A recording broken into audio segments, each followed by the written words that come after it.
इधर राजा भैया परेशान, उधर धनंजय का ऐलान। पूर्वांचल के ठाकुर के बीजेपी की जाल में फंस गए। धनंजय सिंह के ऐलान के साथ ही राजा भैया की बड़ी धड़कनें। जिसने नहीं किया समर्थन उसका हिसाब तैयार। 4 जून के बाद धनंजय सिंह बीजेपी में आएंगे, राजा भैया मंत्री बनेंगे। राजनाथ ने कैसे सब ठाकुरों को लपेट लिया।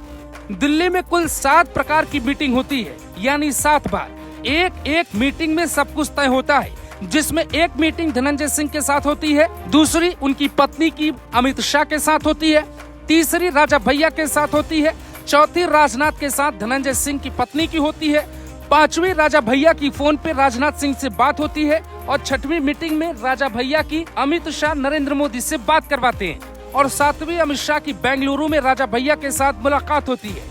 सियासत का हर ड्रामा इसी कहानी में। खबर है कि धनंजय सिंह ने बीजेपी को समर्थन दे दिया है। अब अखिलेश यादव की सांस फूल जाएगी, क्योंकि जौनपुर सीट बीजेपी की पक्की हो गई। लेकिन ऐसा क्या हुआ कि धनंजय सिंह को झुकना पड़ा और कहानी में नया क्या है। 11 मई को धनंजय सिंह की पत्नी को राजनाथ सिंह का कॉल जाता है।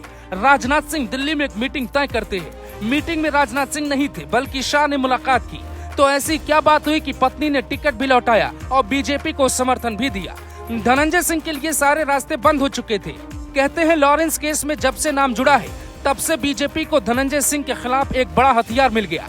धनंजय सिंह की पत्नी को समझाया गया कि कैसे भी करके अपने सुहाग को बचा लीजिए, नहीं तो पूरी जिंदगी जेल में चक्की चलानी पड़ सकती है। श्रीकला रेड्डी खुद तो अरबों की मालिक हैं, लेकिन कहीं कहीं पैसा नहीं ताकत काम आती है। और शाह के पास ताकत है, सरकार है, जबकि श्रीकला रेड्डी के पास पैसा था, जिसके कारण उन्हें झुकना ही पड़ा।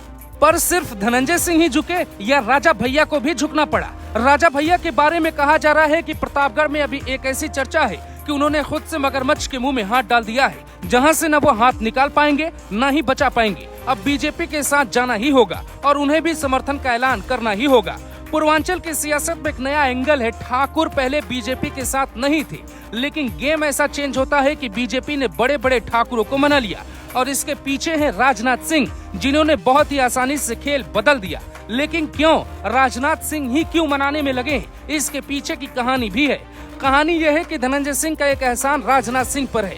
कभी आपको वो देहरादून वाली कहानी तसल्ली से सुनाएंगे। यही कारण है कि राजनाथ सिंह के रहते धनंजय सिंह वही करेंगे जो राजनाथ चाहते हैं। बीजेपी को खुला समर्थन देने के पीछे यही लॉजिक है। अब पूर्वांचल में सिर्फ जौनपुर और प्रतापगढ़ ही नहीं, बल्कि सभी सीटों का समीकरण बदल जाएगा।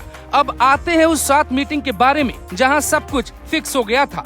कहते हैं राजनाथ सिंह ने सभी मीटिंग में भूमिका निभाई और कहते हैं कि उन्होंने बीजेपी की टेंशन कम की। लेकिन शाह के साथ हुई मीटिंग में राजनाथ सिंह को नहीं बुलाया गया, क्योंकि जो बात हुई वो शाह ने की और जो बाकी रह गई वो राजनाथ सिंह ने या तो फोन पे की या तो मिलकर की।